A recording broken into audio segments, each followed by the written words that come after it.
Assalamualaikum and welcome to our channel Learning is Power. In today's video we will discuss the MCQs of engineering materials. We have already discussed 40 MCQs in our previous videos. Those who don't have watched those videos can watch those videos from our playlist named as engineering materials on our channel. So we will discuss now MCQs after 40.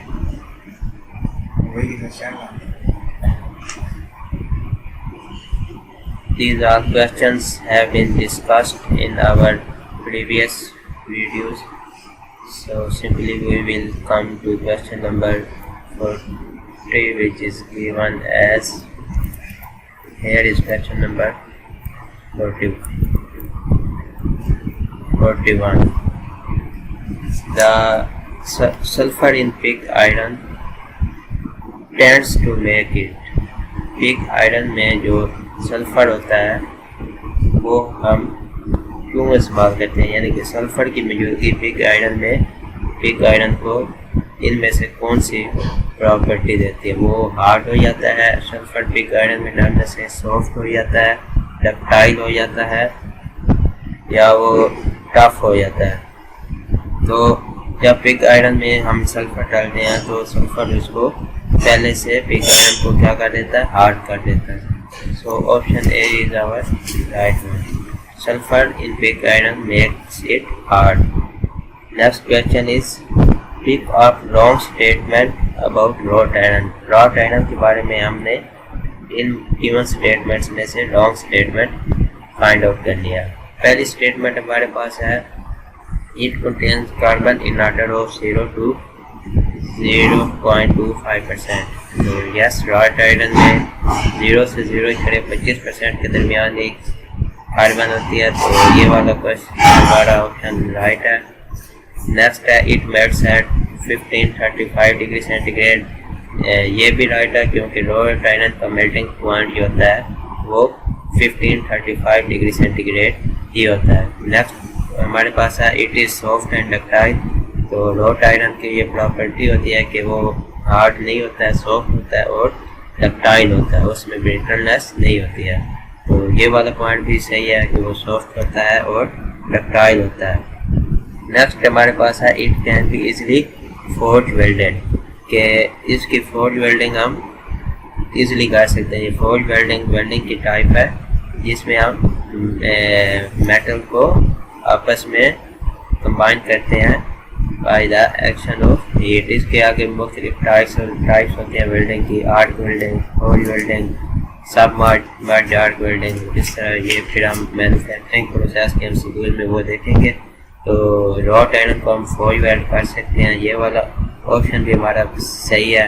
Next है it is made by adding suitable percentage of carbon into molten iron. के molten iron में जब हम carbon की कुछ मिकदार डालते हैं, कुछ परसेंटेज डालते हैं और फिर इससे जो हमारा प्रोडक्ट होता है उसको हम रिपीटेड हैमरिंग और रोलिंग पे जब का प्रोसेस उस प्रोडक्ट में करते हैं तो इस मैन्युफैक्चरिंग प्रोसेस से हमें रॉट आयरन मिलती है।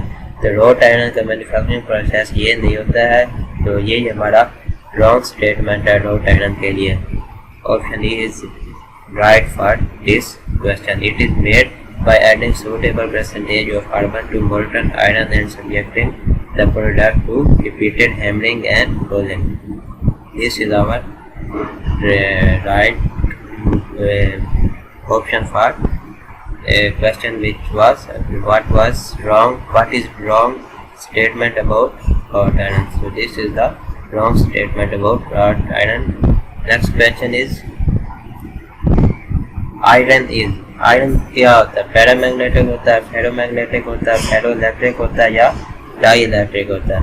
तो आयरन हमारे पास क्या होता है? फेरोमैग्नेटिक होता है। Option B is right. Next question हमारे पास है chilled cast iron has. Chilled cast iron में क्या होता है? ऑप्शन ए हमारे पास है नो ग्रेफाइट। ऑप्शन बी हमारे पास है a very high percentage of graphite, option C हमारे पास है low percentage of graphite, option D हमारे पास है graphite and it's basic constituent of composition. तो चिल्ड आयरन में हमारे पास बेसिकली ग्रेफाइट किसी मिकदार में नहीं होता है, no graphite, chilled iron has no graphite. So option A is our right for chilled cast iron. Chilled cast iron has no graphite. Option A is right. Here it is given. Chilled cast iron has no graphite. So option A is right one. Next question is cast iron has. Cast iron में इनमें से कौन सी property होती है? High tensile strength होती है, its elastic limit close to ultimate breaking strength के इसकी इलास्टिक लिमिट उसकी अल्टीमेट ब्रेकिंग स्ट्रेंथ के क्लोज होती है, इसकी ऑप्शन सी है हाई डक्टिलिटी होती है, ऑप्शन डी है ऑल ऑफ अबव। तो कास्ट आयरन में जो उसकी इलास्टिक लिमिट होती है वो क्या होती है? अल्टीमेट ब्रेकिंग स्ट्रेंथ के क्लोज होती है। Elastic limit of cast iron is close to its ultimate breaking strength. So option B is our right one for this question. Cast iron has elastic limit very close to ultimate breaking strength. Next question हमारे पास है white cast iron contains carbon in the form of. White cast iron में carbon की कौन सी form होती है? Option A free carbon, option B graphite, option C cementite, option D white carbon. तो व्हाइट कास्ट आयरन में carbon हमारी किस फॉर्म में होती है? कार्बन हमारी व्हाइट कास्ट आयरन में सीमेंटाइट की फॉर्म में होती है। तो ऑप्शन सी इसका राइट आंसर है। White cast iron contains carbon in the form of cementite. Next question हमारे पास है in molted cast iron carbon is available. Molted cast iron में कार्बन हमारे पास किस फॉर्म में होती है? पहले तो हमें ये पता होना चाहिए कि ये मोल्टेड कास्ट आयरन क्या है। मोल्टेड कास्ट आयरन जो होती है ये एक इंटरमीडिएट कास्ट आयरन है वाइट एंड ग्रे आयरन, यानी कि वाइट कास्ट आयरन और ग्रे कास्ट आयरन के जो इंटरमीडिएट के दरमियान में जो कास्ट आयरन की फॉर्म होती है उस फॉर्म मोल्टेड कास्ट आयरन कहते हैं। The type of cast iron between white cast iron and grey iron is called mottled cast iron. तो इस जो वाइट आयरन और ग्रे आयरन के दरमियान जो मोल्टेड कास्ट आयरन होती है, हमारा क्वेश्चन है कि उसमें कार्बन की अवेलेबिलिटी इनमें से किस फॉर्म में होती है? फ्री फॉर्म में होती है, option A option B combined form में होती है, ऑप्शन सी नोडुलर फॉर्म में होती है, ऑप्शन डी फ्लैट फॉर्म में होती है, ऑप्शन ई है partly in free and partly in combined form. तो मोल्टेड कास्ट आयरन में मोल्टेड कास्ट आयरन जो क्या था वाइट और ग्रे आयरन के दरमियान इंटरमीडिएट फॉर्म होती है, उसमें जो कार्बन होती है वो पार्टली फ्री फॉर्म में होती है और पार्टली हमारे पास कंबाइंड फॉर्म में होती है, कंबाइंड स्टेट में होती है। So option E is right for question number 47। Next question is an important property of high silicon cast iron is the high. High silicon cast iron के लिए हमारे पास हाई सिलिकॉन कास्ट आयरन के लिए हमारे पास इनमें से किन प्रॉपर्टीज का हाई होना जरूरी है? तो ऑप्शन क्या है? टेनसिटी, ऑप्शन बी है ब्रिटलनेस, ऑप्शन सी है प्लास्टिसिटी, ऑप्शन डी है कोरियन रेजिस्टेंस और ऑप्शन ई है हार्डनेस। तो हाई सिलिकॉन कास्ट आयरन के लिए हमारी हार्डनेस भी हाई होनी चाहिए। Option E is right one. Next question है question number 49। An important property of malleable cast iron in comparison to grey cast iron is high. Malleable cast iron के मुकाबले में ग्रे कास्ट आयरन की कौन सी property high होती है? तो हमारे जो ऑप्शन हैं वो है कंप्रेसिव स्ट्रेंथ, ऑप्शन बी है हमारी डक्टिलिटी, ऑप्शन सी है कार्बन कंटेंट, ऑप्शन डी है हार्डनेस और ऑप्शन ई है सरफेस फिनिश। और तो ग्रे कास्ट आयरन में हमारे पास कौन सी की प्रॉपर्टी कम होती है मैलेबल कास्ट आयरन की, यानी कि मैलेबल कास्ट आयरन कि ग्रे कास्ट आयरन के मुकाबले में कौन सी प्रॉपर्टी हाई होती है, तो वो हमारे पास क्या होती है, डक्टिलिटी होती है। Option B is the right one. Malleable cast iron की ग्रे कास्ट आयरन के मुकाबले में डक्टिलिटी ज़्यादा होती है। Malleable cast iron has higher ductility in comparison to grey cast iron. Option B is right for this question. Next question number 50, which is given as steel contains 80% or more iron, 70% or more iron, 60% or more iron या फिर 50% or more iron। तो steel में हमारे पास 50% और more iron होती है। तो option D हमारे पास इसके लिए करेक्ट आंसर है। स्टील कंटेन्स 50% और more iron. Option D is right one. Next question हमारे पास है carbon steel is option A है made by adding carbon in steel. Steel में कार्बन बनाने से कार्बन स्टील बनता है। Option B refined from cast iron, ये कास्ट आयरन से रिफाइंड करके हासिल किया जाता है। ऑप्शन सी है an alloy of iron and carbon with varying quantities of phosphorus and sulfur। ये आयरन और कार्बन का अलाय होता है जिसमें फास्फोरस और सल्फर की वेरिंग क्वांटिटीज होती हैं। ऑप्शन डी है extensively use for making cutting tools. तो कार्बन स्टील क्या होता है? कार्बन स्टील हमारे पास आयरन और कार्बन का बेसिकली एक अलाय होता है जिसमें फास्फोरस और सल्फर की क्वांटिटीज वेरी करती रहती हैं। So option C is right. Carbon steel is an alloy of iron and carbon one with varying quantities of phosphorus and sulphur. तो कार्बन स्टील क्या है? आयरन और कार्बन का एक अलाय है जिसमें फास्फोरस और सल्फर की क्वांटिटीज हमारे पास वेरी करती है। So right answer for this question is option C. Next question हमारे पास है annealing of white cast iron in production of.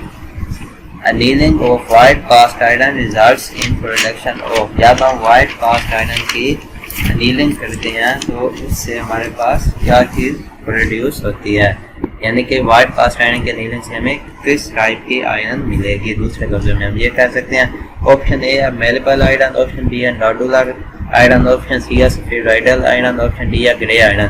तो जब वाइट कास्ट आयरन के हम अनीलिंग करते हैं तो हमारे पास मेलेबल आयरन प्रोड्यूस होती है। ऑप्शन ए हमारा राइट है।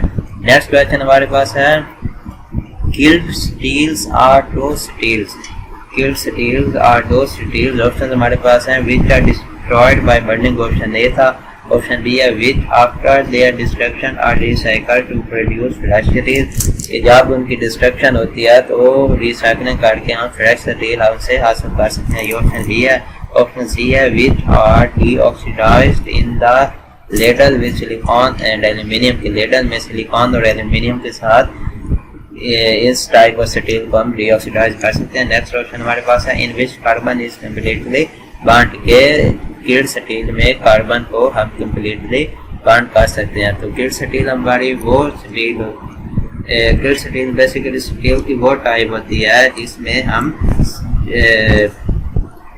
जिसको हम सिलिकॉन और एल्यूमिनियम के साथ लेडल में डीऑक्सीडाइज कर सकते हैं। तो किल्ड स्टील क्या होती है? जिसको हम लेडल में सिलिकॉन और एल्यूमिनियम के साथ डीऑक्सीडाइज कर सकते हैं। So option C is right. Kieled steel are those steel which are deoxidized in ladles with silicon and aluminum. Next question हमारे पास question 54 है hardness of steel depends upon। Steel की hardness किस पे डिपेंड करती है? Amount of carbon it contains by, जिसकी carbon की मिकदार पे डिपेंड करती है। The shape and distribution of carbide in iron. Carbide की शेप और डिस्ट्रीब्यूशन यानी कि कितनी क्वांटिटी में वो आयरन में कार्बाइड्स हैं और किस शेप में हैं, तो उस पे हार्डनेस ऑफ स्टील डिपेंड करती है। ऑप्शन सी में हमें बता रहा है मेथड और फैब्रिकेशन पे डिपेंड करती है। ऑप्शन डी में वो बता रहा है कि कंटेंट्स ऑफ अलाइंग एलिमेंट्स के जो हमारे पास अलाइंग एलिमेंट्स होते हैं उसकी मिकदार पे वो डिपेंड करती है, कि वो उसकी कंटेंट्स पे वो डिपेंड करती है। तो हार्डनेस ऑफ स्टील जो होती है ये जो आयरन होता है उसमें जो कार्बाइड्स होते हैं, कार्बाइड्स आयरन में जो होते हैं उनकी शेप पे और डिस्ट्रीब्यूशन पे डिपेंड करती है। So option B is right. The hardness of steel depends upon carbides in iron. Hardness of steel depends upon the shape and distribution of carbides in iron. कि आयरन में जो carbide होती हैं वो किस शेप के हैं, किस डिस्ट्रीब्यूशन पे हैं, वो उस पे हमारी स्टील की हार्डनेस यानी कि स्टील कितना हार्ड है वो डिपेंड करेगा। क्वेश्चन नंबर 55 हमारे पास है कि maximum percentage of carbon in ferrite is ferrite. Here is question 55, maximum percentage of carbon in ferrite. Ferrite में क्या परसेंटेज होती है कार्बन की? तो ऑप्शन ए है 0.025, ऑप्शन बी क्या है 0.07, ऑप्शन सी है 0.1 और ऑप्शन डी है 0.25। तो maximum percentage of carbon in ferrite, ferrite में कार्बन की जो मैक्सिमम परसेंटेज होती है वो 0.025। Option A is right, maximum percentage of carbon ferrite is 0.025%। Next question है maximum percentage of carbon in austenite. Austenite में मैक्सिमम परसेंटेज ऑफ कार्बन क्या है? ऑप्शन हमारे पास हैं 0.025, 0.26, 0.8 और 1.7%। तो maximum percentage of carbon in austenite is 0.025%, 0.26%, 0.8%, 1.25% या फिर 1.7%। तो कार्बन में जो है ऑस्ट्रीनाइट में कार्बन की मैक्सिमम परसेंटेज होती है वो 1.7% होती है। Maximum percentage of carbon in austenite is 1.7%। Option A is right for this question. Next question is question number 57, Corrosion resistance of steel is increased by the addition of। कि steel की जो resistance होती है corrosion के लिए, steel की corrosion resistance हम किस चीज़ की एडिशन से बढ़ा सकते हैं? ऑप्शन ए हमारे पास chromium and nickel, option B हमारे पास sulphur and lead, option B है जिंक एंड एल्यूमिनियम और ऑप्शन डी हमारे पास वेनेडियम एंड एल्यूमिनियम है। तो बेसिकली स्टील की जो corrosion रेजिस्टेंस होती है वो हम बढ़ा सकते हैं क्रोमियम और निकल की एडिशन से। जब हम स्टील में क्रोमियम और निकल की एडिशन करते हैं तो वो क्या होता है, उसकी corrosion रेजिस्टेंस बढ़ जाती है। corrosion resistance of steel is increased by the addition of chromium and nickel. जो स्टील की corrosion रेजिस्टेंस हम क्रोमियम और निकल की एडिशन से बढ़ा सकते हैं। So option A is right one for question 57। corrosion resistance of steel is increased by the addition of chromium and nickel। Option A is 31। Next question हमारे पास क्या है? क्वेश्चन नंबर 58 है, in which of following cases consideration of creep is important. कि इन जो ये हमारे पास केसेस दिए गए हैं ऑप्शन में, उनमें से किस में हम क्रीप की कंसिडरेशन करना ज़रूरी है? तो ऑप्शन हमारे पास हैं, पहला ऑप्शन है fly wheel of steam engine, option B है cast iron pipes, option C है साइकिल चेन्स, ऑप्शन डी है हमारे पास गैस टरबाइन ब्लेड्स। तो क्रीप कंसिडरेशन हमारे पास इनमें से सबसे इम्पोर्टेंट होती है गैस टरबाइन ब्लेड्स के लिए। गैस टरबाइन ब्लेड्स के लिए हमारे पास कंसिडरेशन ऑफ क्रीप इम्पोर्टेंट होती है। Option D is right. Next question is the most effective inhibitor of grain growth when added in small quantities। grain growth के लिए जो effective inhibitor होता है जिसको हम small quantities में ऐड करते हैं, यानी कि वो कौन सा inhibitor है जो हम जब small quantities में ऐड करते हैं तो grain growth के लिए वो हमारे लिए इफेक्टिव साबित होता है। तो ऑप्शन ए हमारे पास कार्बन, ऑप्शन बी है वेनेडियम, ऑप्शन सी है मैंगनीज और ऑप्शन डी है कोबाल्ट। तो ग्रेन की ग्रोथ के लिए जो इफेक्टिव इनहिबिटर होता है स्मॉल क्वांटिटीज में जब हम उसके एडिशन करते हैं तो वो कौन सा होता है? वो होता है vanadium. Vanadium is the most effective inhibitor for grain growth when it is added in small quantities. So vanadium is important inhibitor for grain growth in its small quantities. Option B is right. Today's last question is depth of hardness of steel is increased by addition of. Depth of hardness of steel is increased by the addition of. Steel की जो depth of hardness होती है वो हम किस चीज़ की addition से increase कर सकते हैं. ऑप्शन ए हमारे पास निकल है, ऑप्शन बी हमारे पास क्रोमियम है, ऑप्शन सी टंगस्टन है और ऑप्शन डी हमारे पास वैनेडियम है. तो depth of hardness of steel is increase by the addition of hardness of steel. Hardness of steel की जो डेप्थ होती है वो हमारे पास बढ़ती है एडिशन ऑफ किस चीज़ के ऐड करने से. ऑप्शन बी क्रोमियम के ऐड करने से हमारे पास depth of hardness of steel क्या होती है, बढ़ जाती है. तो आज हमने क्वेश्चन नंबर 60 तक आपके साथ एक्सप्लेन किया है इंजीनियरिंग मटेरियल्स के क्वेश्चन. अगले वीडियो में हम क्वेश्चन नंबर 60 से आगे देखेंगे. आपसे रिक्वेस्ट है कि हमारे इस वीडियो को लाइक एंड शेयर करें और चैनल को सब्सक्राइब